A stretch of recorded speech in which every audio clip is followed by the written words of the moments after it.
Olá, boa noite! Começa agora mais uma edição do seu Cidade Alerta. Agora sim, tivemos um pequeno problema técnico, mas já estamos com tudo. Chegando com muita informação, notícia e verdade na tela do seu canal 19. Já começo mostrando solidariedade, uma ação do bem. Eu quero te mostrar a história do Fábio, um guerreiro que precisa da nossa ajuda. Quem te conta mais é o Jorge Filho.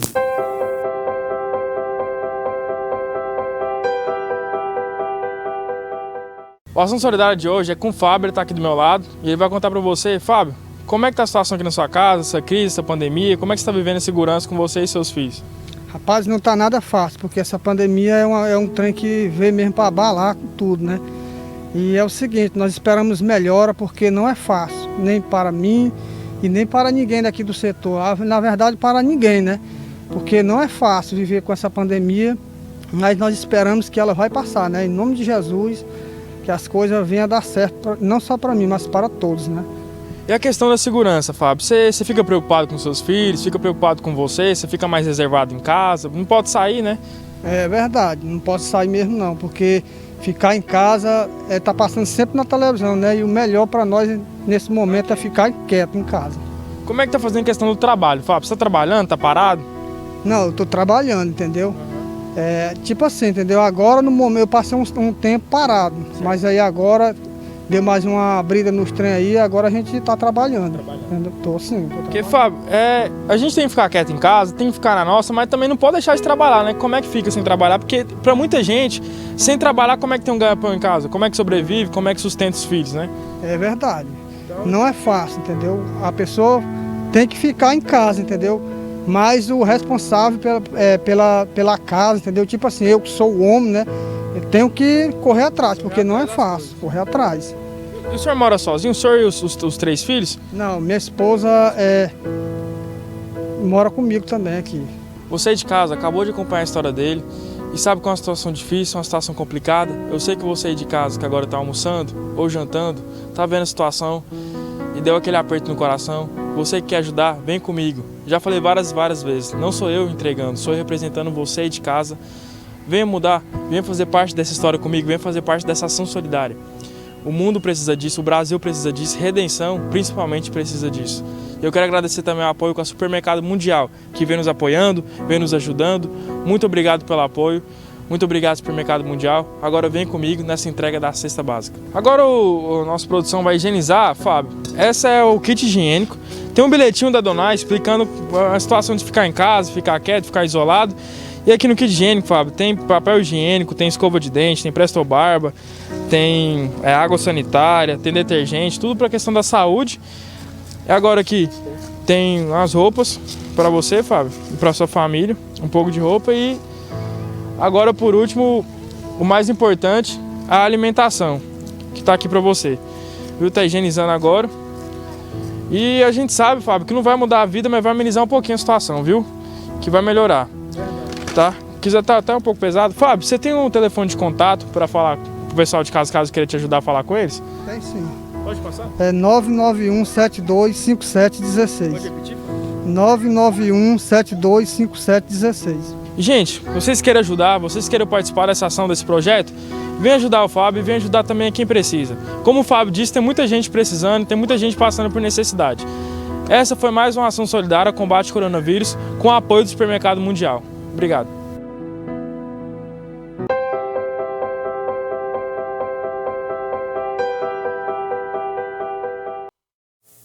Ajude, contribua, o telefone aparece no seu vídeo nesse momento, é o 991-725716, 991-725716. Obrigado a todos, obrigado ao Mundial, que acompanham sempre a Ação Solidária Donai.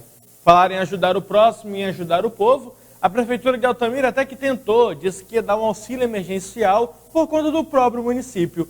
Mas uma questão tem chamado a atenção.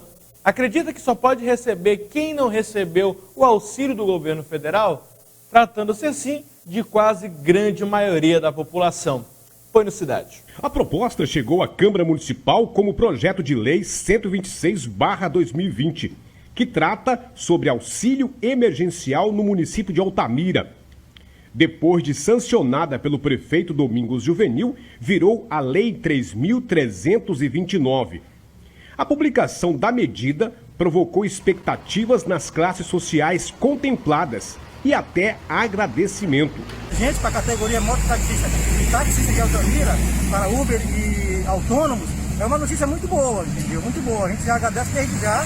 A lei sancionada pelo Executivo após a aprovação da Câmara contempla as seguintes categorias: feirantes em geral, carroceiros, catadores de recicláveis, ambulantes e demais comerciantes do gênero, taxistas, motoristas de aplicativo, mototaxistas e pequenos produtores rurais. O projeto agregou as emendas individuais do orçamento impositivo dos vereadores para ações em decorrência da Covid-19, no valor de R$ 2 milhões. Até aí, tudo bem. O problema é que uma restrição imposta pelo Executivo após a aprovação da lei está causando o maior alvoroço. Ficou ainda mais evidente com uma postagem feita na rede social do próprio prefeito Domingos Juvenil nesta segunda-feira, que diz: só terá direito ao auxílio emergencial do município quem não recebeu nenhum outro benefício emergencial.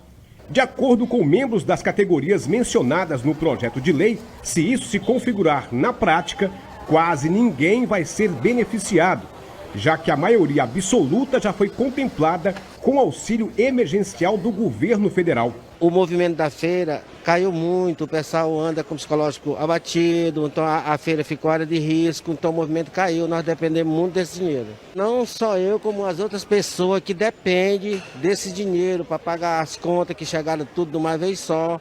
Você está entendendo? O movimento caiu, como eu já falei. Seria bem-vindo se todos nós recebêssemos como foi prometido. Quem é que não recebeu o auxílio federal? Não, teve gente que não recebeu, mas foram poucas pessoas que não receberam. Então, o auxílio federal já está terminando. Então, estava na hora do governo municipal ajudar a população que está precisando com essa epidemia que está tendo aí, entendeu? Então, eu acho que o prefeito tem que rever isso e ajudar a população que está precisando.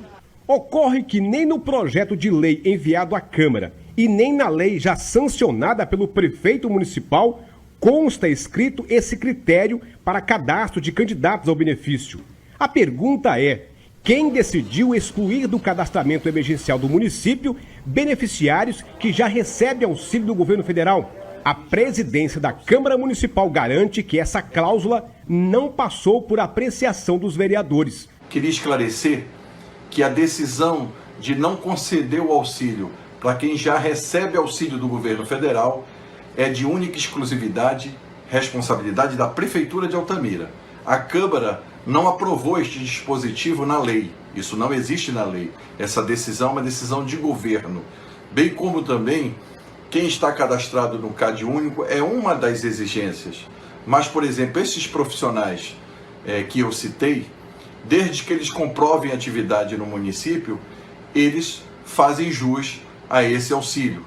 Então, cabe à Prefeitura resolver, uma vez que ela que tomou a decisão de não conceder o auxílio a quem já recebe do governo federal. Segundo a assessoria jurídica da Prefeitura, esse impedimento, que não está na lei, foi acrescentado ao decreto municipal e explica o motivo. Mas essa lei ela traz uma peculiaridade, que é a questão de focar naquelas famílias que ainda não receberam nenhum tipo de auxílio emergencial, seja do governo federal, seja do governo estadual. Isso porque nós entendemos que essas famílias, elas estão numa situação muito mais delicada, muito mais vulneráveis do que aquelas que receberam.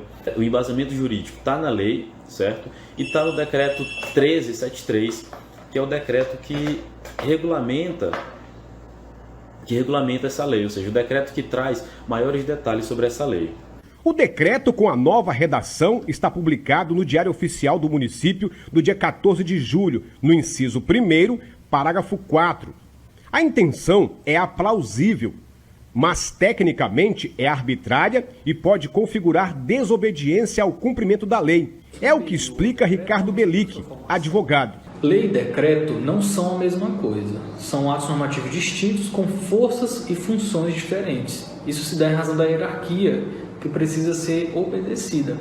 A lei ela é superior ao decreto, uma vez que para sua formação concorrem juntamente o poder legislativo e o poder executivo, diferente aí do decreto, que tem menos força normativa, uma vez que ele não passa por esse processo legislativo. Ele simplesmente é elaborado e assinado pelo prefeito. Então, por essa razão, o decreto ele não pode eliminar, ele não pode criar, ele não pode modificar direitos, porque ele está abaixo da lei. Em tese, o Executivo não pode criar por decreto requisito que sobrepõe o que está previsto em lei. O impasse, além de criar divergências de competência entre os poderes, traz uma outra situação, que é a inscrição no CAD único, que, em outras palavras, subentende-se que a família já cadastrada é baixa renda e, com isso, já está beneficiada com o auxílio federal. Isso pode causar um esvaziamento da medida e sobrar pouca gente a ser beneficiada com o auxílio do município. E o que é mais preocupante, é ano eleitoral e os 2 milhões de reais podem acabar se transformando em uma pauta eleitoreira. No programa do governo federal está todo mundo inscrito. Então o prefeito não vai pagar nada para ninguém, ele não quer pagar nada para ninguém, porque está todo mundo no governo federal. Ele disse que isso aí era uma ajuda para os carroceiros, tem um dinheiro lá, mas não sai para nós, entendeu? Eu acho que em total deve ter, uns 30 carroceiros, eu acho ainda. A maioria recebe auxílio. Eu acho que todo mundo recebeu o auxílio, entendeu? Só que o auxílio é aquela coisa, saiu pra gente ficar dentro de casa, né? No tempo dessa pandemia aí. Aí agora nós estamos na rua, né? E a dificuldade é muito grande, entendeu? Tem que trabalhar, ficar em casa, passar fome, né? A reação entre as classes sociais foi imediata e pedem que o município reveja a medida e devolva às categorias o direito adquirido por lei. Não dá para entender por que essa mudança. O que nós queremos, como taxista, mototaxista aplicativo, é que o prefeito avalie essa situação e volte atrás, porque no próprio projeto que ele manda para a Câmara, e a Câmara aprovou, de que era para liberar. E que nós pedimos que ele volte atrás e faça cumprir o que está escrito no projeto de lei. E após as divulgações dos requisitos, nós vemos que pouquíssimas pessoas, profissionais da área mototaxista, vai se enquadrar nesse auxílio emergencial. Nós temos aqui apenas 20 mototaxistas que não receberam do governo federal. O nosso apelo é que realmente essa propaganda ela seja verdadeira, até porque isso vai sim agraciar essas famílias. E nós sabemos que o auxílio do governo federal está chegando ao final. A gente já vive com tanta burocracia nesse país, facilitar mais esse acesso, uma coisa mais fácil, né? A gente entende que parece que tem muita dificuldade, né? O que está acontecendo? Por que tanta dificuldade? Se tem o dinheiro, se foi aprovado, aquilo que eu enfatizei antes, isso é bem-vindo. Então vamos melhorar esse acesso aí para essas pessoas serem contempladas com esse auxílio. O que vai acontecer nos próximos dias não sabemos, mas há várias possibilidades. Então a gente acaba notando que haveria aí algumas saídas para poder expandir esse auxílio a quem já recebeu de fato o auxílio financeiro de outros entes federativos, seja da União ou do Estado. Então aí você teria a possibilidade da movimentação judicial, de ações judiciais, entendeu? Para tentar afastar esse dispositivo infralegal que foi emanado pelo município, com relação a essa cláusula específica de impedimento de quem já recebeu auxílio de outros entes vinha receber o do município. A outra forma também seria a sensibilização do gestor local com essa população que vai receber. Complicado. Falando em Altamira, para quem acompanha o Repórter Record Investigação, no programa de ontem a cidade de Altamira foi palco de todo o programa, contando sobre o desaparecimento de vários jovens que até hoje é um mistério. Você vai acompanhar um pouco de toda esta matéria, uma matéria especial, e vai entender um pouco do dilema, o drama e a dor que muitos pais altamirenses ainda estão enfrentando. Acompanhe. Réveillon.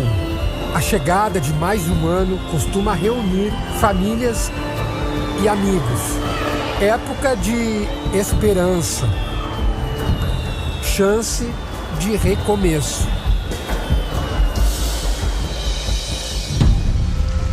Mas foi num dia desses que José Maria Alves Chipaia viveu o terror. Foi num dia desses que sumiu Jurdilei, uma data que se tornou inesquecível. Acho que estou vendo esse ano de tudo. Muito trabalhador. Não ouvi, mas gostava de trabalhar. Era janeiro de 1992. Jurdilei veio nadar nos igarapés da região. Esse ponto fica a quase 11 quilômetros do centrinho de Altamira. Algumas pessoas que estavam aqui viram ele e, segundo consta na investigação da polícia, assim que ele retornou para casa, ao atravessar esta ponte, ele não foi mais visto. O adolescente festejava com irmãos e parentes, só que resolveu voltar sozinho ao sítio onde se hospedavam. Ficaram lá tomando banho e deixaram a distância de quase 1 quilômetro do Igarapé na casa que nós estávamos. E nessa vinda dele, pegaram ele. A notícia do sumiço se espalhou entre os parentes. Por volta de 19 horas da noite, por aí, quando eu encontrei com a minha irmã e ela já estava muito angustiada. O medo já angustia, né? E começa a pensar o que aconteceu. Aos 13 anos, Jurdilei não era de aprontar. Ele sempre foi uma pessoa muito responsável de a gente saber onde é que estava. Não era aquele garoto que a gente diz, não, mas ele toda a vida saiu, sem avisar. As horas se arrastavam. E a família entrava em desespero. Na primeira noite, assim, eu não consegui dormir. Então, assim, qualquer latido do cachorro, a gente achava que era ele chegando. Seu Chipaia participou das buscas do filho. E aí no outro dia eu arrumei uma turma e eu fui com o pessoal. Liliane ficou em casa com os irmãos. Eu queria ir, mas ele pediu para eu ficar, porque eu era uma das filhas, assim, das mais velhas, né? Depois de 3 dias, veio a confirmação. Eu estava no Igarapé lavando roupa quando a minha madrinha chegou. Que ela falou, minha filha, acharam um corpo. Aí de imediato a gente sai do chão, né? Falei, mas o corpo, madrinha, então ele tá morto. Falei, minha filha, infelizmente.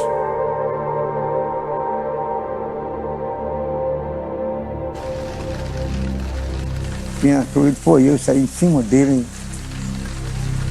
facada assim no peito, a goela rolada assim. A cena mexeu com o seu Chipaia para sempre. Mas tem que pensar.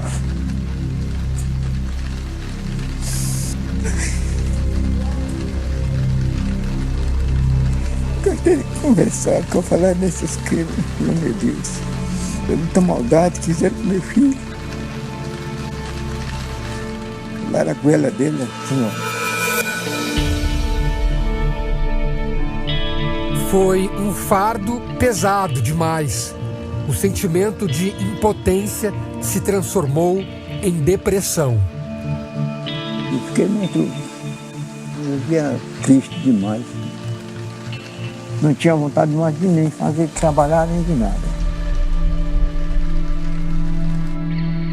Liliane encontra consolo ao lembrar que existe gente em condições ainda piores.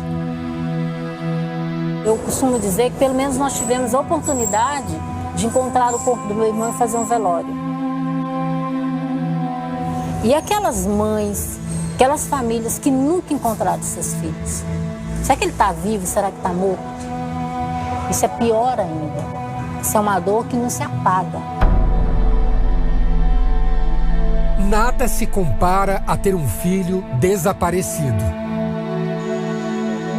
É uma espera sofrida, um luto que não se vai. Maria Carolina passa por essa dor há 28 anos. Eu sou Maria Carolina Farias, sou a mãe do Maurício, que desapareceu em 27 de dezembro de 92. A última vez que o Maurício foi visto com vida foi bem pertinho desse ponto, quilômetro 4 da rodovia Transamazônica. O movimento sempre foi intenso aqui. Alguém passou, percebeu que ele estava aqui na beirada da estrada, acompanhado de um homem, mas nada disso chamou a atenção. Hoje, esse ponto da Transamazônica, a gente vê que tem algumas casas construídas naquele lado, que não deviam existir naquela época. Devia ser tudo mata, exatamente como aqui. Algumas pessoas teriam visto Maurício no caminho, como, por exemplo, um conhecido da família. Ele disse que ele pegou uma carona. Ele pegou uma carona na saída de Medicilândia. Lá em Medicilândia, teve uma pessoa que viu ele no ponto do ônibus, também era conhecido nosso de muitos anos. Viu ele em pé, esperando uma carona para voltar para cá, para Altamira. Só que ele nunca chegou. Mas daqui para Medicilândia é bem longe, não é? É 90 quilômetros.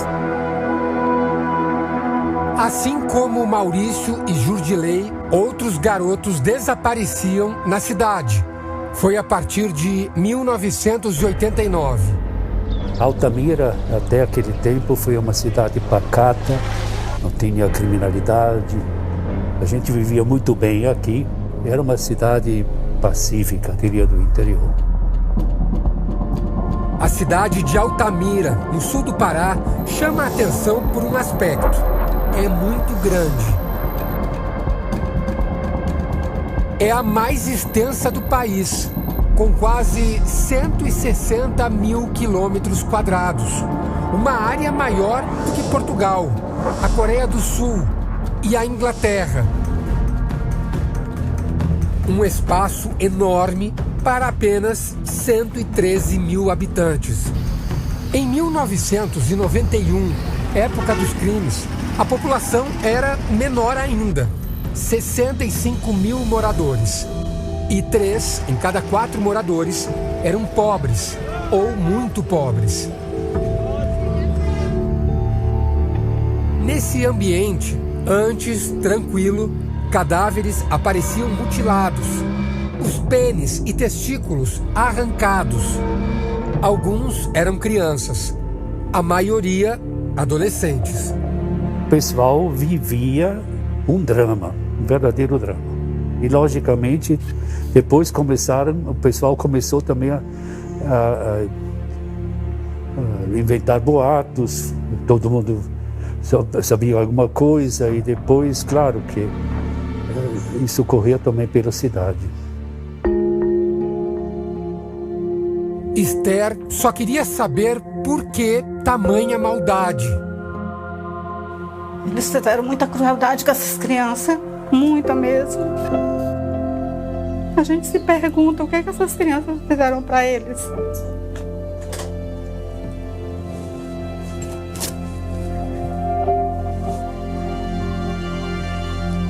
Foi muito difícil.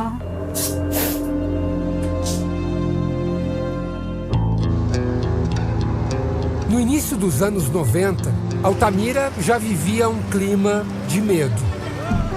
Já tinha crianças desaparecidas e crianças mortas. Os pais não deixavam mais as crianças para a escola sozinhos, tinham que acompanhar, né? A preocupação era grande, mas mesmo assim acontecia, continuava acontecendo. Nem toda essa preocupação evitou que Clebson, o irmão dela, fosse raptado. Esther foi avisada pela mãe. Aí eu fui para casa. Aí, assim, uma meia hora ela chegou lá, já chegou chorando. Que ele não tinha retornado, que ele tinha desaparecido e que os capadores de criança tinham pego ele. Ela já falou assim. Ela já tinha certeza que ele tinha sido pego. Meu nome é Maria Esther Ferreira Queiroz. Eu sou irmã de Clebson Ferreira Caldas Sobrinho, que desapareceu em 1992. São várias as histórias que nos causam um sentimento de tristeza e acompanhamos a dor de cada pai e de cada mãe. E enquanto existem situações como essas a serem resolvidas, existem outros cidadãos que parecem que não têm a cabeça no lugar e que o cérebro foi dar uma volta. Olha esse rapaz aqui que tentou aliciar uma mulher em plena praça pública. O que ele não esperava, esse rapaz aqui, o que ele não esperava é que a mulher que ele tentaria cometer o crime era lutadora. Resultado, quer saber o que aconteceu? Põe no Cidade. Tá bom, Loura. Enfurecida e disposta a fazer justiça com as próprias mãos. A cena de pancadaria aconteceu em pleno comércio movimentado. A mulher, aparentemente incontrolável, bate sem parar em um homem, que tenta revidar, jogando uma latinha de cerveja, mas não evita de receber socos e pontapés. Em alguns momentos, quem assiste até tem compaixão de quem apanha. Alguns pedem que a moça pare com as agressões, mas não adianta. Tá bom, Loura. Tá bom, Loura. Depois da sessão de espancamento, que dura menos de 1 minuto, ela resolve parar. Muito machucado, o homem que estaria embriagado é socorrido por profissionais de saúde e levado para o hospital. A mulher que aparece no vídeo disse que foi vítima de uma importunação sexual. Desempregada, ela resolveu montar uma banca para a venda de cartelas de sorteio de prêmios. Nesse dia típico de trabalho, ela informou que este homem se aproximou da banca e passou a fazer gestos, se insinuando eroticamente para ela. Com o passar dos minutos, essas insinuações ficaram insustentáveis. Foi aí então que ela resolveu reagir. Bianca teve chance e habilidade de se defender porque é lutadora de jiu-jitsu. Quando ele começou a passar a mão no meu braço, aí eu falei, moço, não passa a mão no meu braço. Aí eu falei, moço, sai daqui. Ele fica toda hora passando a mão no meu braço, querendo me alisar. Eu falei, não, moço, não toque-me. Aí foi o momento que eu falei, olha, você sai daqui, porque senão você vai apanhar. Ele saiu, deu acho que uns 5 passos só, eu acho que ia sair e voltou. No momento que ele voltou, ele ficava falando palavras inapropriadas e tava passando a mão assim, querendo pegar nos meus peitos. E foi o momento que eu falei, ó, moço, você sai daqui, senão você vai apanhar. Falta de avisado, não foi. Aí eu fui e reagi. Foi um momento que eu apenas me defendi, né? Renatinho, como é conhecido na cidade, é acostumado a tentar aliciar mulheres na região, segundo algumas informações. Mas mesmo sendo repreendido e até mesmo ameaçado, nunca parou com a prática.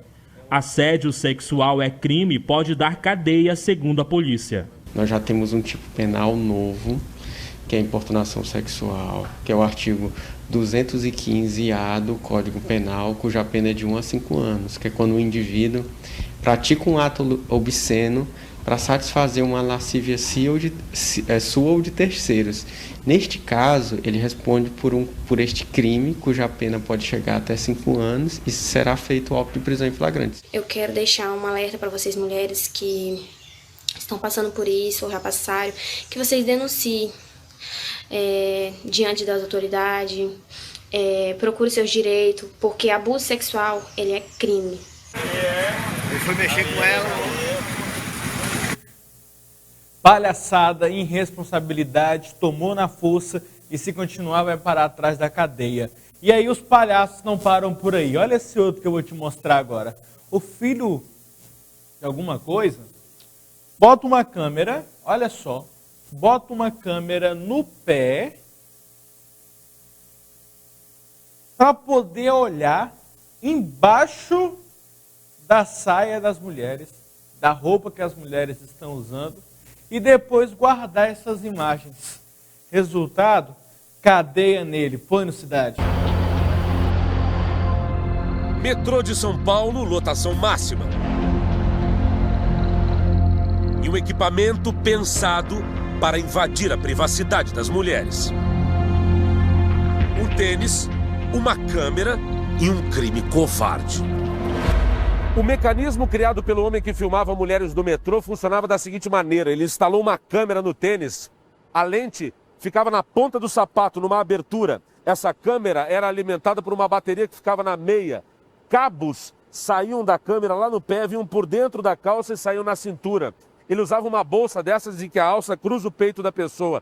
Os cabos, ao saírem da cintura, entravam na bolsa e eram ligados em um monitor, onde ele acompanhava as imagens em tempo real. Esse monitor era alimentado por baterias que também ficavam dentro da bolsa. E essas imagens gravadas num cartão de memória. E ele ia com os pés assim, passando por debaixo das saias e mini-saias e vestidos, registrando as partes íntimas.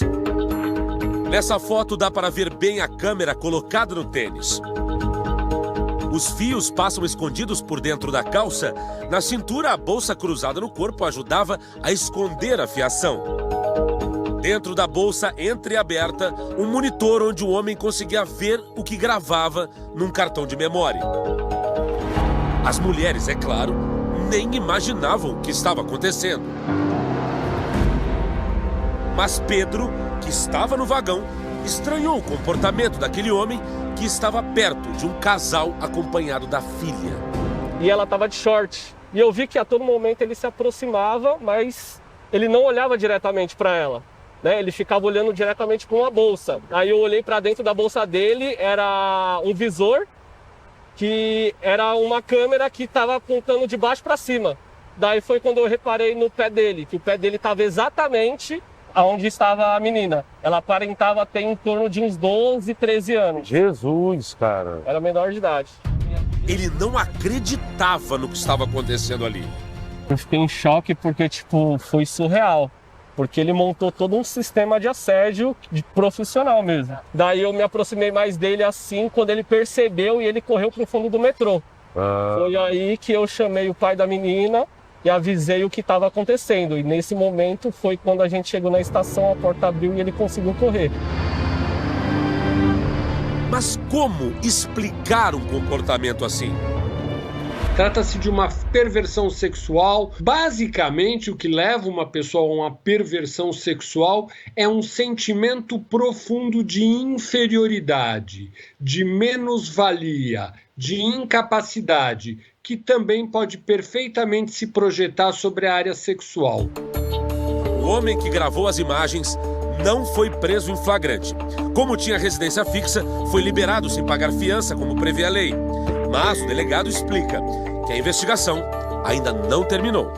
Com base nessas informações, com os equipamentos que foram localizados na posse dele, utilizado exatamente para captar, para gravar imagens sem a anuência das vítimas, né?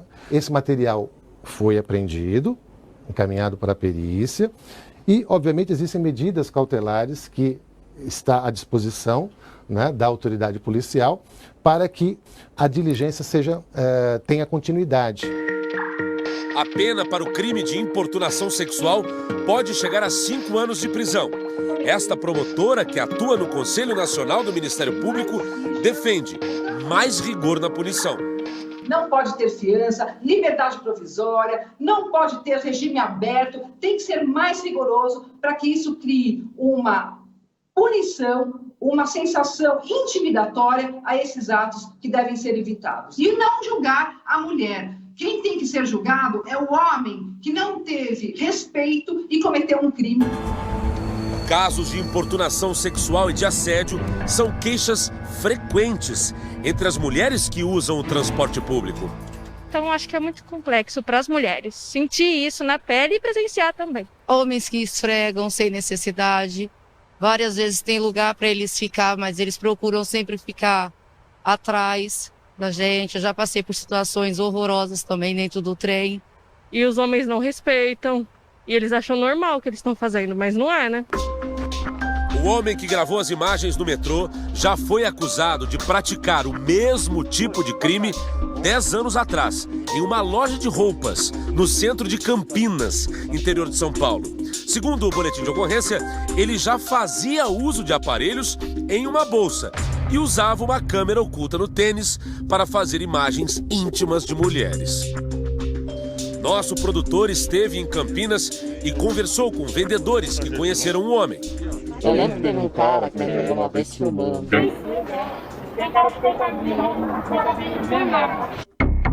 Na época, nenhuma vítima das gravações foi localizada e ele acabou liberado. O núcleo de jornalismo investigativo da Record TV foi até o endereço que ele forneceu à polícia, mas o número não existia. Descobrimos que a rua era onde ele morava anteriormente e o número é o da casa onde ele mora agora. Falamos com vizinhos. Ele era uma pessoa que não tinha contato com ninguém aqui na rua, com ninguém na rua. Ele só cumprimentava, sempre saía com a moto dele para trabalhar, mas não tinha amizade. Uma pessoa normal e bacana, dentro do limite, bacaníssima. Na casa do suspeito, conversamos com uma mulher que se identificou como ex-esposa. Ela contou que os dois se separaram há 1 ano. Eu tô agora ajudando ele, fazer 30 pedidos, né? Tá bem desfiado, né? Que daí focou ele lá, um advogado para representar, tudo bem. Encontramos o homem na porta da empresa onde trabalha. Tentamos falar com ele no estacionamento, mas ele negou que fosse o suspeito acusado de gravar imagens íntimas no metrô. Foi você que foi pego sábado lá em São Paulo, né, cara? Não? Outros casos desse tipo já viraram notícia. No começo do ano, um professor de história em uma escola tradicional de São Paulo foi preso em uma mega operação contra a pedofilia. Ele confessou que produziu mais de 300 vídeos íntimos de meninas com idades entre 10 e 17 anos. As imagens foram feitas durante as aulas. O professor escondia a câmera em caixas de remédios com furos. No ano passado, um dentista usou um chaveiro espião para filmar as partes íntimas de uma adolescente de 14 anos. Ele foi preso em flagrante dentro de um supermercado da capital paulista. Esta mulher não vai se identificar. Ela foi vítima de importunação sexual na empresa onde trabalha.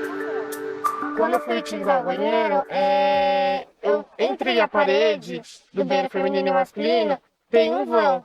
E entre esse vão, eu vi um vulto a primeira vez, e aí eu achei que só era um papel. Mas depois eu vi novamente e eu olhei para trás. Na hora que eu olhei para trás, eu vi um celular.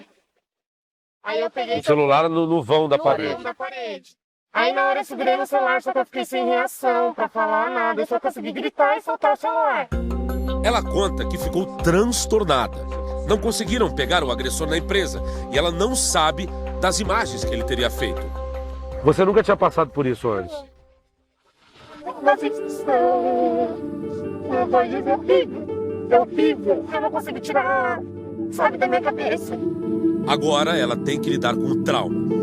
Às vezes eu tenho medo até de sair na rua, de usar o banheiro mesmo da empresa. Às vezes eu tenho medo de alguém ou que tiver uma intimidade. É importante a gente entender que a sensação de ver a intimidade sexual do outro sem ser visto gera uma sensação de poder. E é essa a sensação de poder que hipnotiza o perverso e que faz ele ficar preso a ela. A promotora de justiça destaca ainda que há muitos obstáculos na luta pelo direito das mulheres. A paralisação da violência contra a mulher no Brasil é muito ruim para o avanço na conquista dos nossos direitos e da justiça. Nós temos que avançar no seguinte sentido: não julgar o comportamento da vítima, não dizer que a vítima provocou ou que a vítima deu causa a qualquer tipo de violência. Isso faz com que crie-se uma liberdade para que esses homens, uma sensação de impunidade para que eles continuem cometendo esses fatos. O Domingo Espetacular acompanhou com exclusividade uma operação no combate à pedofilia através de algo muito particular. Você vai ver isso a partir de agora, Põe na Cidade. Olhos atentos e uma tecnologia de ponta. Numa sala que nunca foi aberta para uma equipe de televisão. Esse laboratório da Polícia Federal em Brasília foi criado para rastrear atividades criminosas na internet. É daqui que a polícia monitora uma rede internacional de abusadores sexuais de crianças e adolescentes. Um trabalho que tenta minimizar a dor de quem teve um filho violentado. Eu nunca tinha parado para olhar para essa realidade. O Domingo Espetacular acompanhou de perto o trabalho da Polícia Federal em Brasília e no Rio de Janeiro. A caçada aos criminosos tem início com quem assiste pornografia infantil na internet. Esses indivíduos, quando eles têm essa necessidade de compartilhar, têm necessidade de aparecer, de se destacar, de produzir mais imagens, eles vão se expor. Né? E é esse momento que a gente tem que aproveitar e alcançá-los. Fotos e vídeos com cenas de violência sexual contra menores circulam na rede numa velocidade assustadoramente rápida. Para acompanhar esse ritmo, a polícia precisou multiplicar artificialmente o conhecimento dos investigadores. É como se os policiais virassem robôs e trabalhassem na agilidade de máquinas. É dessa forma que a rede de pedofilia começa a ser desmanchada. Rio de Janeiro, 7 de julho. Um homem de 68 anos é preso numa escola desativada. Com ele foram apreendidos dezenas de arquivos com pornografia infantil. 2 dias depois, um outro homem com o mesmo perfil é preso. Aos 65 anos, o suspeito também colecionava fotos e vídeos impróprios de crianças. Essa semana, os agentes encontraram na casa de um homem de 30 anos vários arquivos com cenas de violência sexual com crianças. Na semana passada, um outro homem de 36 anos também foi pego pela polícia. Um total de 4 abusadores infantis presos pela Polícia Federal do Rio de Janeiro em menos de 18 dias. Desde 2008, o Estatuto da Criança e do Adolescente considera crime produzir, reproduzir, dirigir, fotografar, filmar ou registrar, por qualquer meio, cena de sexo envolvendo criança ou adolescente. A pena pode chegar a 8 anos de prisão. Mas, para a polícia, os consumidores são o fim da linha de uma rede gigantesca de exploração.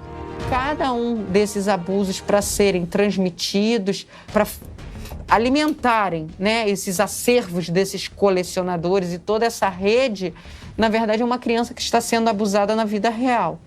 O estupro é real. Uma vez que essas imagens são colocadas na rede, a gente sabe que é praticamente impossível tirá-la de circulação. Então, assim, a vítima, na verdade, ela é abusada por diversas vezes. Paula coordena o grupo de repressão aos crimes cibernéticos no Rio de Janeiro. Funciona como um laboratório de inteligência cibernética, em que a gente se utiliza de diversas ferramentas, mas realmente é uma caçada e a gente monitora, por exemplo, alguns dos ambientes virtuais em que os criminosos se encontram, são pontos de encontro. Por exemplo, um monitoramento que a gente pode fazer em plataformas de jogo, porque onde há crianças, há abusadores sexuais de crianças.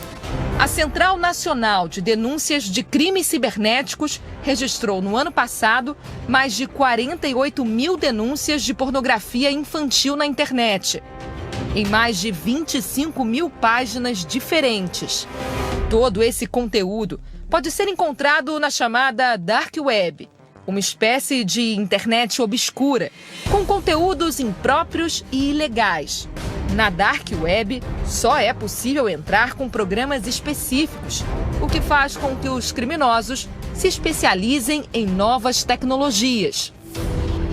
Esse interesse sexual por criança faz com que eles busquem, por exemplo, na internet, ferramentas, softwares específicos para tentarem garantir o anonimato e também para eles conseguirem trocar esse tipo de material, uma vez que essa troca configura crime.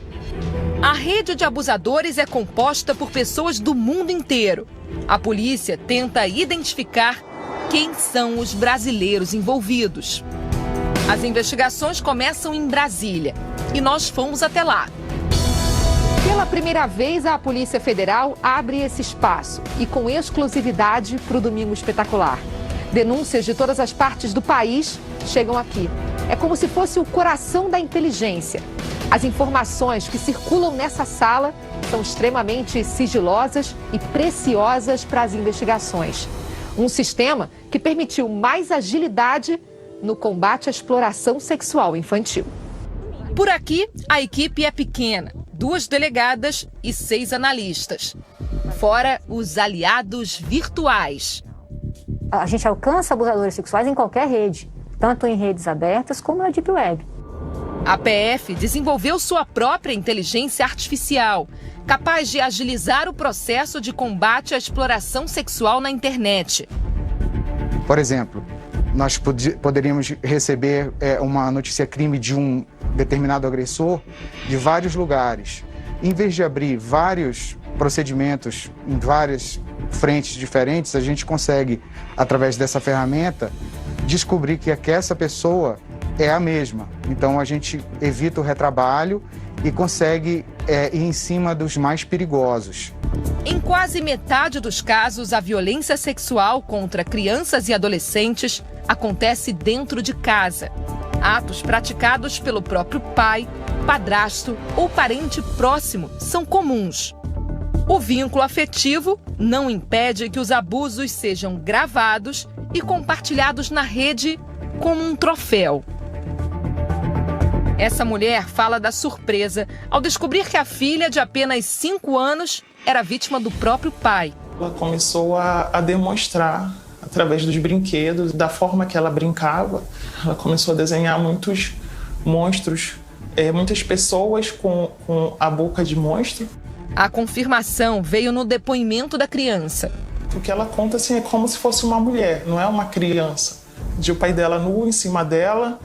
A coisa que mais me doeu foi ela dizer: mamãe, papai me amassava tanto, ele pesava tanto em cima de mim, mas ele não conseguia parar, mamãe. Primos muito próximos, mas com idades bem diferentes. A família nunca percebeu nada de estranho. Mas um dia, a mãe do menino de 8 anos levou um susto. Meio que travei, então assim, eu só puxei meu filho e levei pro banheiro, tranquei a porta e lá eu conversei com ele, tentei conversar com ele, né? E tirei a roupa dele para ver se tinha marcas, para ver como é que estava o corpo dele. A pedofilia é considerado um transtorno de saúde mental, que consiste no desejo sexual por crianças. Mas essa psiquiatra, que atende no sistema prisional brasileiro, alerta: o agressor não pode ser vitimizado por isso. Existem alguns transtornos em saúde mental que as ideias são repetitivas e são inadmissíveis. E uma dessas ideias pode ser imagens sexuais com crianças. Isso é um sintoma de doença mental. Só que quando esse indivíduo sente isso, ele não vai consumir. Na verdade, a gente vai ver que o doente mental, ele comete muito pouco crime. E também na área da pedofilia, a gente não vai ver isso. A vítima, de apenas 8 anos, se calou e a mãe buscou ajuda psicológica. Ela pode desenvolver transtornos psicológicos de tipo de transtorno de personalidade, bipolaridade. Ela pode desenvolver problemas gastrointestinais, então desde uma depressão a uma ansiedade.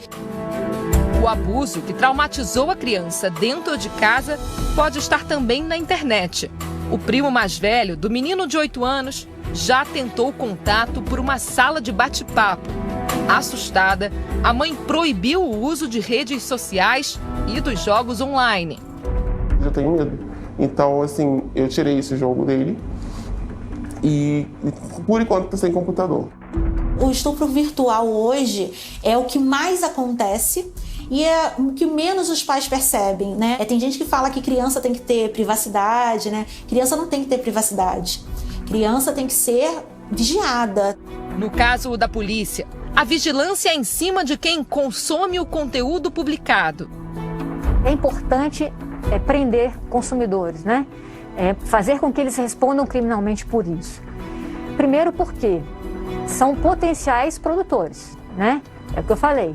Alguma hora, com alguma oportunidade, ele pode se ousar e abusar sexualmente. Outra coisa são os consumidores que fomentam a produção, né?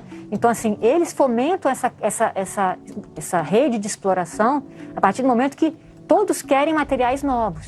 Os conteúdos inéditos são produzidos cada vez mais rápido. Os produtores, na minha opinião, são mais perigosos. Por quê? Porque são indivíduos que abusam efetivamente de uma criança, estupram as crianças, filmam, né, fazem a produção daquela imagem. Para quê? Para vender, para compartilhar. A tecnologia ajuda também na identificação das vítimas, que podem estar em qualquer lugar do mundo. Nos vídeos apreendidos, cada característica física, cada traço do rosto, cada detalhe vai para um banco de dados internacional. A gente tem bancos de dados nossos, com inteligência artificial nossa, mas também a gente se utiliza de bancos de outros países, da Interpol, Europol, enfim, a gente tem uma grande teia, né? União de forças, com um único objetivo: resgatar a criança. É a criança que está sendo vítima de abuso sexual infantil que precisa sair daquilo.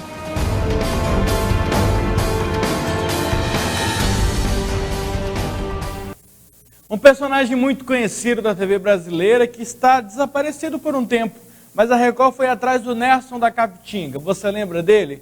Pois é, você vai ver a história dele agora. Põe na cidade. Oi, é o Nerson Capitinga que tá falando aqui. Pense num caipira, mas num caipira que todo mundo adora.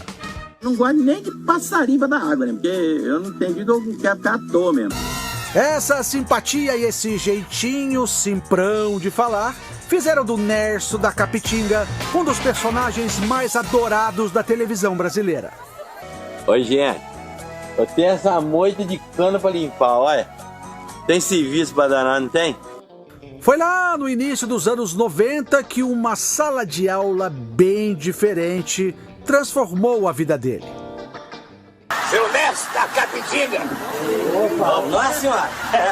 É eu mesmo, é eu! Chico Anísio foi quem deu a primeira oportunidade para que os causos do Nerso ficassem conhecidos pelo Brasil. E olha que esse aluno tinha muita história para contar, viu? No dia tava aqui mesmo. Eu achei um sarpão velho, rapaz. Sarpão de pegar passarinho, né? Para encontrar esse matuto que anda sumido por demais, nossa equipe pegou a estrada em busca de respostas. Onde é que anda escondido esse caipira bom demais da conta, sou? Oh, viagem longa, sou! Depois de mais de 500 quilômetros de estrada, a nossa equipe desembarca na Pequena Piau, aqui em Minas Gerais. Cidade onde vive o amigo do Gerson, o primo do Cerso, e é dele que nós vamos atrás. O Nerso. Simbora comigo, gente.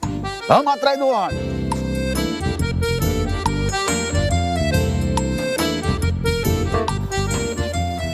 Eu acho que nós estamos chegando perto. Tem as galinhas dele já estão por aqui. Mas antes de encontrar o Nerso, demos de cara com o Ademilson Pedro da Cruz. Oi?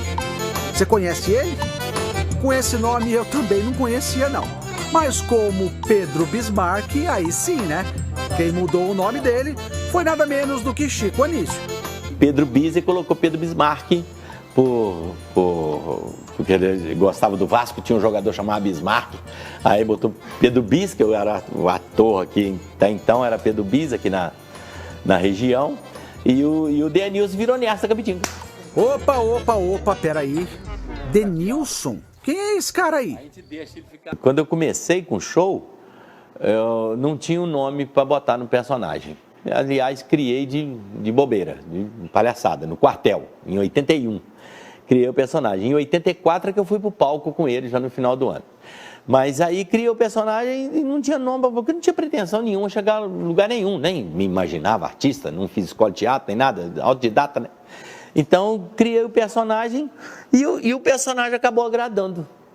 E aí eu botei o nome dele de Denilson. E o primo bobo dele era o Nerso. Aí entra na história o genial Chico Anísio.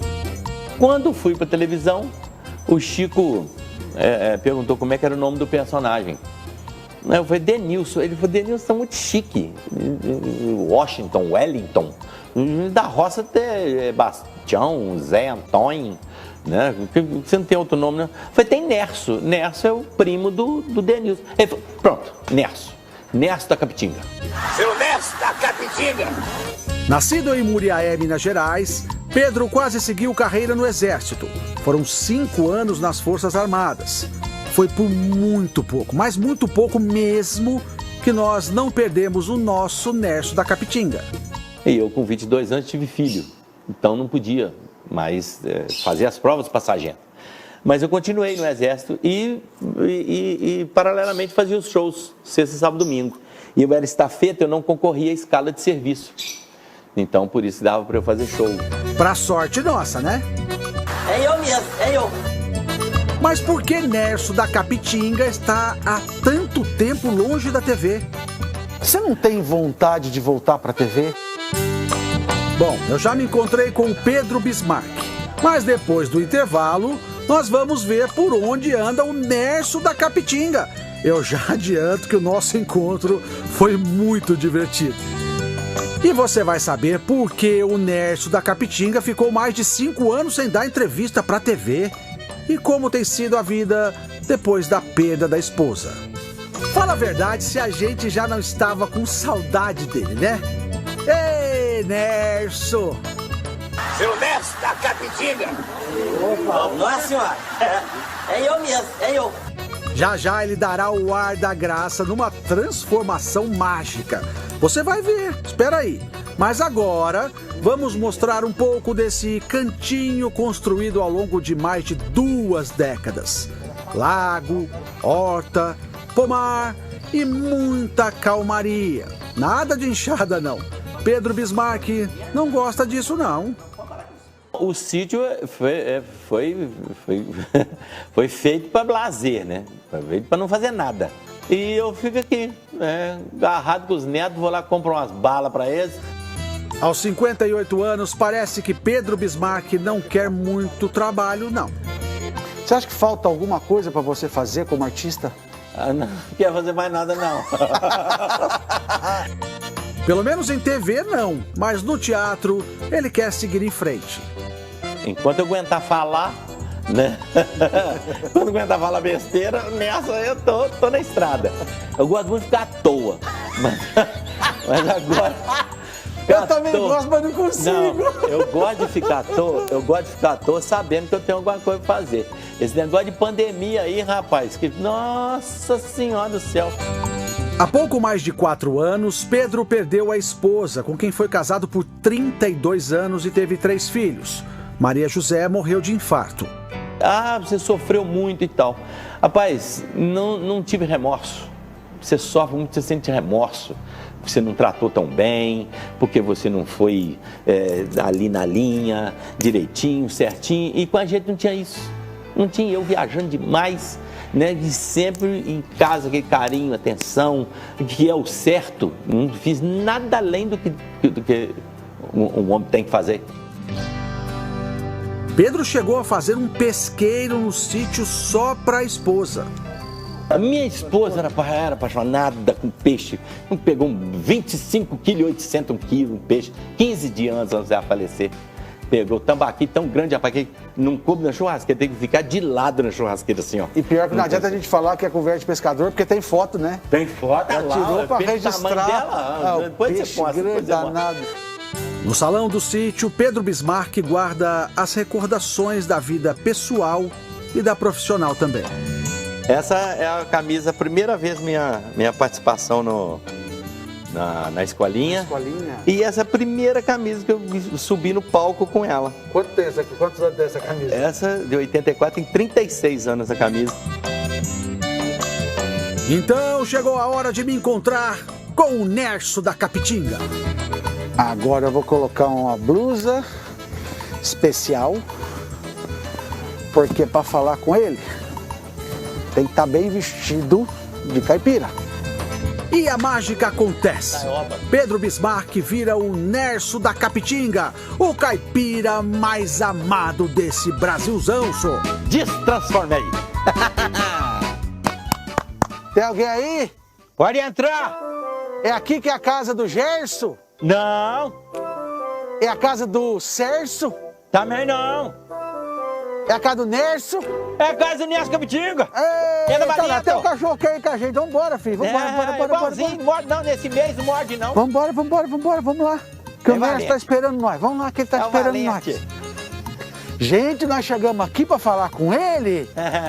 É o nosso conhecido Nerso da Capitinga. Nerso! Como vai você, Nerso? Satisfação! Satisfação é toda nossa, Nerso. Beleza, então. Rapaz, é aqui que você mora? Não, moro dentro de casa, né? Que eu tô aqui fora, aqui só. Dentro de casa que eu moro. Tá sentado pra quê? Para não ficar em pé. Não, quando eu quero ficar em pé, eu fico em pé. Quando eu quero sentar, eu sento. Entendeu? Facilita a vida. Né? Sentado é mais fácil. Mas, Nerso, você não é primo do Cerso? É do primo meu, né? É? É primo. Amigo do Gerson? O Cerso, o Irso, o Nirso. Então é tudo parente. É tudo parente? Aham. Mas ninguém mora aqui? Mora não, eu que moro só. Firme? Não, novela. Nerso da Capitinga canta. Eu canto. E não chama Roberto Carlos. Eu vou cantar uma música. Vai cantar uma. Deixa eu chegar até pra cá, porque eu vou ficar até de longe agora. Vamos ver o Nerso cantando. O Zé Geraldo, jogado a seus pés, eu sou mesmo Zé Geraldo. É exagerado, Nerso. É exagerado.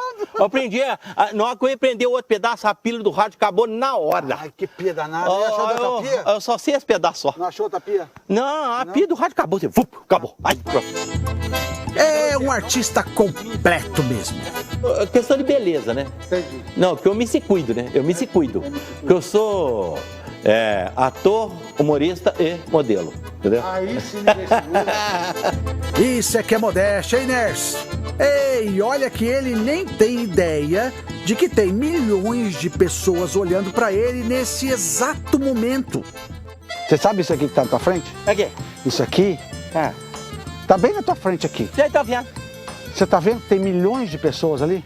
Você é bobo? Não, sou bobo. Quer dizer, sou bobo, mas tem milhões de pessoas aqui nessa bolinha aqui. É? Tá vendo a bolinha? milhões te vendo agora. É? É. Mas ali só tem 3, rapaz? Não, os 3 rapazes estão aqui na bolinha. Tá vendo essa bolinha? Então. Tem milhões de pessoas vendo você agora. Milhões ali na bolinha. Nossa, milhões! Da volta! Será que o Pedro se lembra como foi seu primeiro encontro com o Chico Anísio?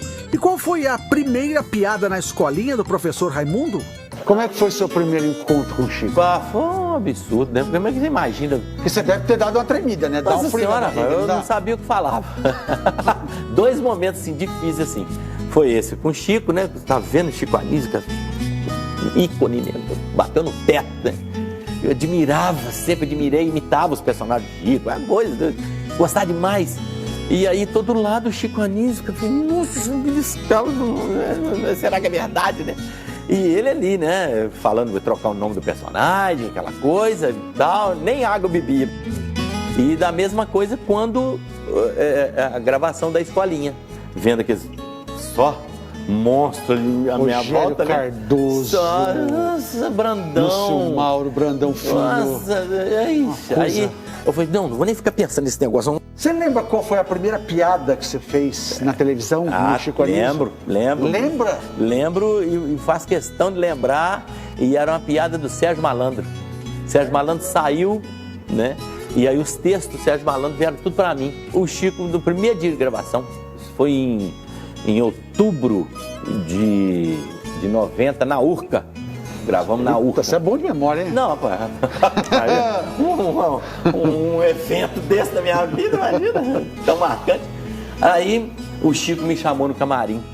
E eu lá, tinha almoçado, né? Então eu lembro o tempo. Né? Aí ele falou assim, Pedro, o Sérgio Malandro saiu. Tem muito texto dele. E ele tinha muitas participações. Tem uns textos dele aqui. Você quer fazer já? Eu falei, quero, mas você tem que mudar, porque, né? Eu falei, pois é, eu li o texto e falei, tem que mudar, porque o Sérgio Malandro é, né, todo brincalhão e urbano. Aí eu falei, tem que adaptar essas falas pra mim. Ô, professor, eu não tô emburrecido. Ele falou, de quê? Eu perdi minha namorada na linha do trem. Seu Nerso perdeu sua namorada na linha do trem. O trem pegou ela. Não, ela fugiu com o maquinista. Curtinha, né? Mas o seu jeito de falar que fazia diferença, não é? É isso, né? E agora, a pergunta que não quer calar. Você não tem vontade de voltar pra TV? Não, nem dar o lugar pros outros. Tem menino novo pra começar aí. Deixa os meninos. Alguém saiu pra eu entrar. Alguém perdeu a novidade dele pra eu, novidade, entrar. Então agora deixa os outros fazer. Mas você não acha que você tem ainda muita lenha pra queimar, por exemplo? Nada, pô. Queimar com nós mesmo, deixa que não queimando ela aqui. Então você já não quer mais, é um pouco disso, né? Agora, e outra, é aquele negócio, toda semana, ir lá gravar e tal, e decorar texto, entrar nessa roda viva de novo. O show meu, rapaz, eu decoro, fico 4, 5 anos com o mesmo show, olha que maravilha, rapaz, nossa. Nossa, escolinha, cheguei a gravar 9 escolinhas num dia. 9 escolinhas. Que o Chico, quando nós íamos entrar de férias, ele não queria que fosse reprise, queria que o programa fosse inédito. Nerso agora tem até canal na internet, gente. Vocês faz aí, ó, a sua inscrição, inscreve no canal do Nerso da Capitinga. Mesmo assim, guarda as velhas manias. Você sabia que o Nerso tem um mini mercado? É uma venda, como a gente diz no interior. Dentro da casa dele, ele compra os produtos e vende pra ele mesmo. Entendeu? Não, nem eu. Que lugar que é esse, Nerso? Esse aqui é a venda, né? A venda? É a venda que nós compramos as coisas. Deixa eu ver o que eu vou comprar aqui na venda. Não compra nada, não. Também não tem? Não, tá vencido. Tá.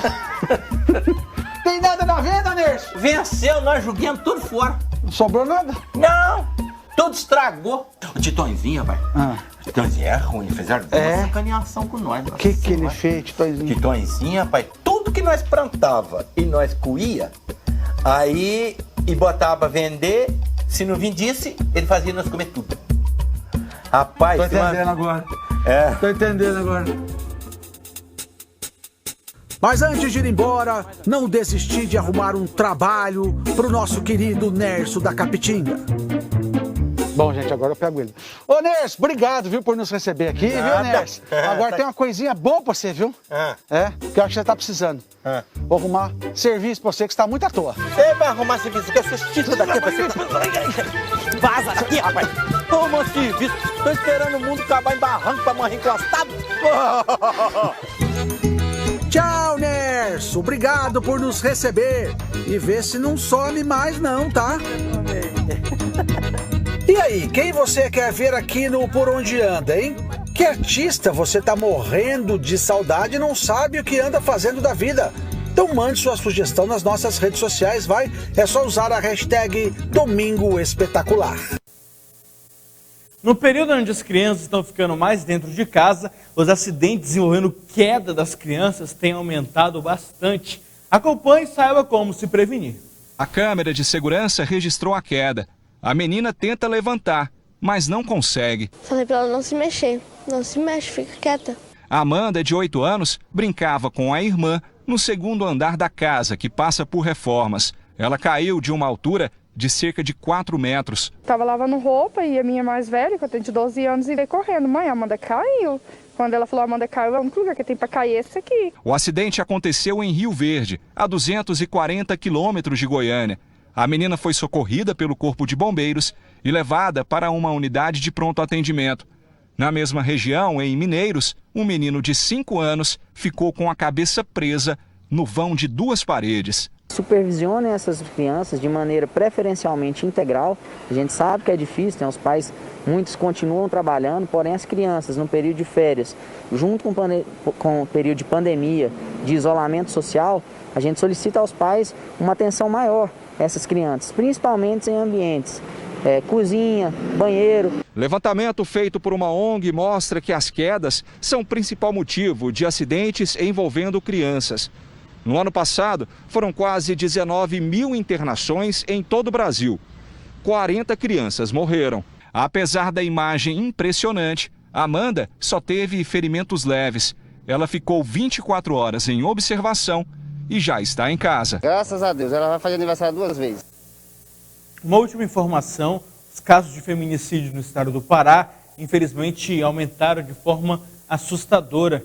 Acompanhe. A imagem é da câmera de segurança de um lava-jato. O casal discute por causa de dinheiro. E, minutos depois, a mulher leva um golpe de faca. Ela morreu depois de dar entrada no hospital. Tirou o benefício dela sem ela saber e ela foi ter com ele para pegar o benefício de volta. Edilane Bessa Silva tinha 32 anos. Estava casada havia pouco mais de 2. Segundo a família, um relacionamento cheio de problemas. A gente não quer que fique impune tudo que ele fez com ela. Não quer que seja mais uma vítima, mais uma mulher que venha acontecer isso. Alan Douglas Ferreira Soares, preso horas depois, confessou o crime. Ela era trabalhadora, tinha sonhos de fazer aquela casa dela, se mudar para casa dela.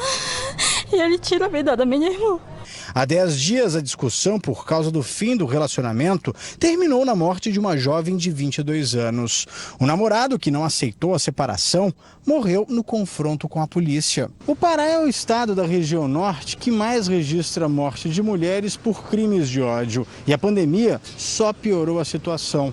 Segundo a Secretaria de Segurança Pública, o crime de feminicídio aumentou quase 120% no estado. São 20 mulheres assassinadas a mais que no mesmo período do ano passado. Segundo o último levantamento feito pelo Núcleo de Violência da Universidade de São Paulo, mais de 1.300 mulheres foram mortas no ano passado em todo o Brasil. Um assassinato a cada 7 horas. É uma vergonha porque, na maioria dos casos, os agressores são aqueles que prometeram amar, cuidar, proteger, e a pessoa acabou entregando o coração e a vida. Meu recado é: não confie tanto ao ponto de entregar a sua vida totalmente a uma pessoa. As pessoas falham, erram e a sua expectativa que você gera vai ser quebrada. Não acredite tanto assim, porque você pode correr um sério risco de ficar arrependido e de levar marcas de dor, de tristeza para o resto da sua vida. Isso é triste. Pessoas marcadas pela violência e pelo abandono daqueles que diziam que amam. Eu quero agradecer a sua audiência, a sua companhia. Deus te abençoe, Deus te guarde. Tenha um final de semana maravilhoso e até a próxima, se assim Ele nos permitir.